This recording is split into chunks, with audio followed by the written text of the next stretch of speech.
البدع والأهواء، أهل البدع العقائدية وأهل البدع السياسية. نقول بيننا وبينكم السلف، بيننا وبينكم الكتب، كان فيقول البدع بيننا وبينكم. Bismillahirrahmanirrahim. Qala al-Imam An-Nawawi rahimahullahu taala al-haditsus samin wa sab'umi'ah 708. Wa an Abi Hurairah radhiyallahu anhu qala Rasulullah sallallahu alaihi wasallam. Dari Abi Hurairah radhiyallahu an yang mengatakan Rasulullah sallallahu alaihi wasallam bersabda, "Alaika sam'u wa ta'ah." Engkau wajib untuk mendengar dan taat fi usrika wa yusrik, di dalam masa susahmu dan di dalam masa kemudahanmu, masa susah dan senang, masa sempit dan lapang. Wa mansyatika wa makrohik, dalam suasana yaitu semangat, bersemangat, atau dalam suasana engkau tidak suka. Wa asaratin alaik, dan dalam keadaan engkau dizalimi. Rawahu Muslim. Baik, ini diriwayatkan oleh Imam Muslim dari Abi Hurairah, dan hadis ini datang dari sejumlah sahabat. Juga diriwayatkan oleh Imam Ibnu Abdul Bar dalam Tamhid dari Ubadah ibnu Samit. Adapun yang dalam Bukhari Muslim, Ubadah bin Samit dengan pola yaitu alaikum dan sebagainya. Itu ada banyak riwayat. Tayyib, alaika dijelaskan oleh Al-Qurtubi di dalam Al-Mufhim, demikian pula An-Nawawi dalam Al-Minhaj. Ini maknanya adalah yajibu, yaitu yajibu alaika as-sam'u wa ta'ah. Dan terkadang alaika di sini adalah yaitu isim fi'il amr. Bagaimana ilzam. Jadi tak perlu kita mengatakan alaika ini jar majrur muta'alliq dengan fi'il tersembunyi yaitu yajibu. Bahkan alaika ini sendiri dia maknanya adalah fi'il amr, isim fi'il amr. Isim fi'il amr yang maknanya adalah fi'il amr ilzam. Ilzami sam'a jadinya. Dan boleh juga seperti dalam hadis-hadis itu alaika bi kadza wa kadza, yaitu ada ba, seperti zaman Aisyah, alaika bi bni Abi Thalib, yaitu kalau engkau tanya masalah khuf, masalah mengusap khuf, engkau wajib tanya kepada Ali bin Abi Thalib karena dia begini dan seterusnya. Nah, jadi boleh dengan bi, boleh tanpa bi di situ. Alaika sam'u wa ta'ah, yaitu yajibu alaika as-sam'u wa ta'ah. Berarti as-sam'u sebagai fa'il dari yajibu. Engkau wajib untuk mendengar dan taat fi usrika wa yusrik, di dalam suasana susah dan dalam suasana senang. Dijelaskan oleh Al-Qurtubi, demikian pula oleh An-Nawawi rahimahumullah. Ini menunjukkan wajibnya kita senantiasa setia kepada pemerintah dalam segala keadaan susah, keadaan senang. Jangan kalau keadaan senang, pemerintah kita baik, semoga 5 tahun ke depan terpilih lagi. Tapi kalau sedang susah, buanglah dia, tak boleh pakai, tak boleh demikian. Kita diwajibkan untuk dalam suasana apapun kita mendengar dan taat sambil kita mendoakan agar dia dapat tambahan hidayah. Karena boleh jadi penggantinya lebih buruk lagi daripada yang sebelumnya. Na'udzubillah. Cara yang salah, jangan harap hasilnya akan diberkahi. Wa mansyatika wa makrohik, dalam suasana mansyat.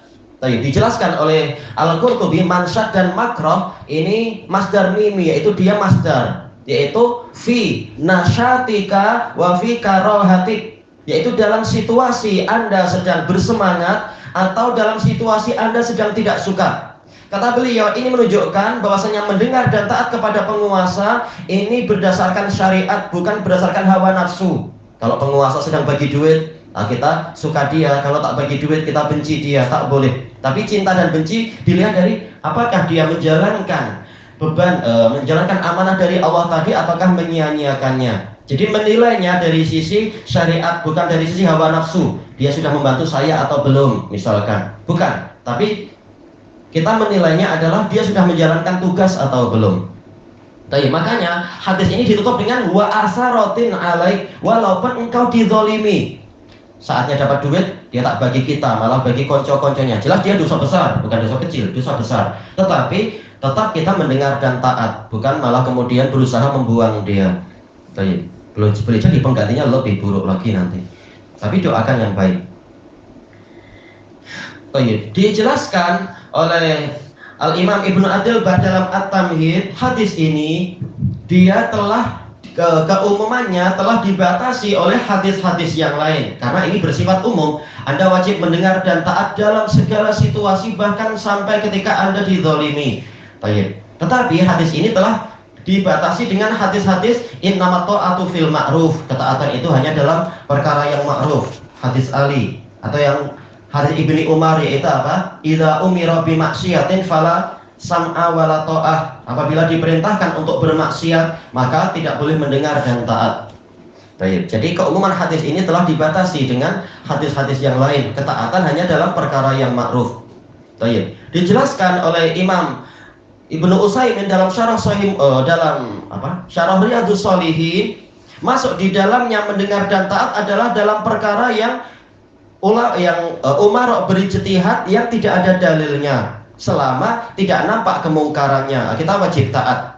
Disebutkan contoh banyak oleh beliau di situ, perkara-perkara yang dalilnya tidak ada, tetapi itu masih dalam perkara yang ma'ruf, yang tidak sampai melanggar prinsip-prinsip syariat. Misalkan apa, dibuatnya hospital dengan undang-undang di dalamnya. Jelas undang-undang dalam hospital, dalam rumah sakit tak ada dalil dalam Quran dan hadis rata-rata. Tapi kalau memang di dalamnya ada yaitu masih baik, maka ditaati. Kalau keliru ya tidak ditaati. Yaitu apa, misalkan yaitu jaga ketenangan, atau kalau menjenguk orang sakit jam sekian sampai sekian. Jelas kalau masalah itu boleh dikatakan tak ada dalilnya, tetapi ini tidak menyelisih syariat. Bahkan sesuai dari beberapa sudut pandang syariat tentang dalam beberapa sudut pandang sesuai dengan syariat, menjaga ketenangan dan ada batas waktu untuk menjenguk orang sakit. Nah, itu semua masuk di dalam ketaatan kepada penguasa. Wa asaratin alaik, dijelaskan oleh Syekhul Islam Ibnu Taimiyah dalam Majmu'ul Fatawa, itu maknanya adalah hakmu tidak diberikan, tapi justru diberikan pada orang lain. Asaratin alaik, yaitu istiksar. Asarah ini masdar bermakna istiksar. Wastiksarin alaik, dalam situasi penguasa itu lebih mengutamakan orang lain daripada dirimu, padahal engkau yang berhak mendapatkan itu. Para ulama berselisih pendapat, apakah ini khusus dalam masalah harta? Sebagian pensyarah mengatakan ini dalam masalah harta. Anda berhak dapat bantuan, malah diberikan ke orang lain. Anda berhak mendapatkan zakat, malah diberikan ke orang lain yang tidak berhak. Nah, ini asarah, dosa besar. Tapi Anda tetap sabar, penguasanya yang akan memikul itu semua. Yang lain mengatakan ini bukan hanya masalah harta, tapi masalah perkara-perkara yang memang kita memahami ini juga kezaliman. Apa contohnya ya, bukan harta ya, karena kebanyakannya terkait dengan harta.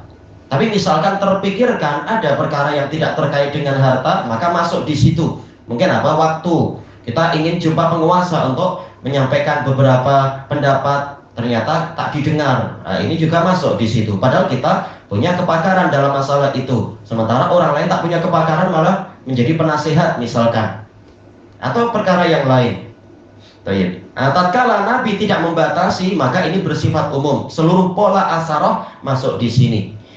Intinya apa? Dijelaskan oleh Imam Nawawi rahimahullah, hadis ini yaitu mendorong kita, menggalakkan kepada kita untuk selalu mendengar dan taat, sampai bahkan dalam situasi yang tidak sesuai dengan keinginan kita, sampai bahkan dalam keadaan kita dizalimi. Hikmahnya apa? Kata beliau, untuk yaitu agar negara tetap tentram, keadaan tetap terpelihara dan tidak timbul kekacauan yang lebih besar. Nah, dari sini terbentuk kaidah yang disebutkan oleh para fuqaha, maslahatul jamaah muqaddamatun ala maslahatul fard.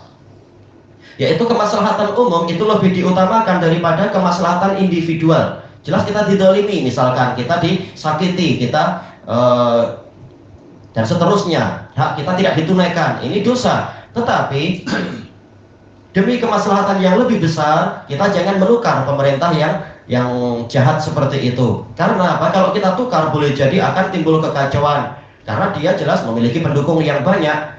Nanti akan terjadi peperangan kalau seperti itu. Akhirnya negara boleh runtuh. Akhirnya nanti malah boleh dikatakan kalau zaman sekarang apa itu?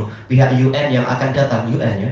Ya, nanti akhirnya mereka yang mengatur segalanya. Segalanya dikendalikan oleh mereka, bank-bank juga apa diatur oleh mereka. bank aja sudah salah, apalagi kalau dikendalikan oleh Bank Dunia atau apa, diberi hutang banyak, akhirnya negara jadi betul-betul tergantung 100% seperti Yunani itu. Betul-betul diumumkan mereka bankrupt beberapa tahun yang lalu gara-gara terlalu banyak hutang kepada Bank Dunia dan seterusnya. Belum lagi masalah lain akan dikendalikan.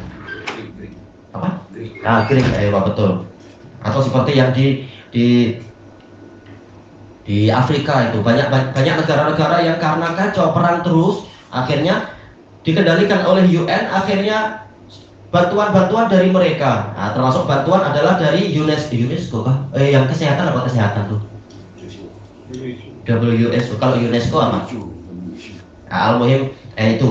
Nah, kemudian apa? Katanya demi menaikkan taraf kesehatan, nah, mereka akan selalu jadi kelinci percobaan untuk cucuk-cucuk. Arnab habis, orang yang dipakai untuk dicucuk ini, cucuk itu, dan seterusnya. Nah, makanya itu semua kuncinya kembali ke apa? Kembalinya adalah kita sabar menghadapi penguasa-penguasa yang zalim tadi. Kita doakan baik-baik dan terus berdakwah. Karena pemerintah yang jahat itu gambaran dari rakyat yang jahat. Pemerintah yang menipu gambaran dari rakyat yang sehari-harinya banyak menipu. Walaupun tidak harus 100% rakyat itu penipu, tapi tatkala penipuan itu sudah biasa di masyarakat, nahi mungkar sudah sangat melemah, maka akan muncul pola penguasa-penguasa yang seperti itu. Na'udzubillah. Baik, ilahuna wallahu a'lam.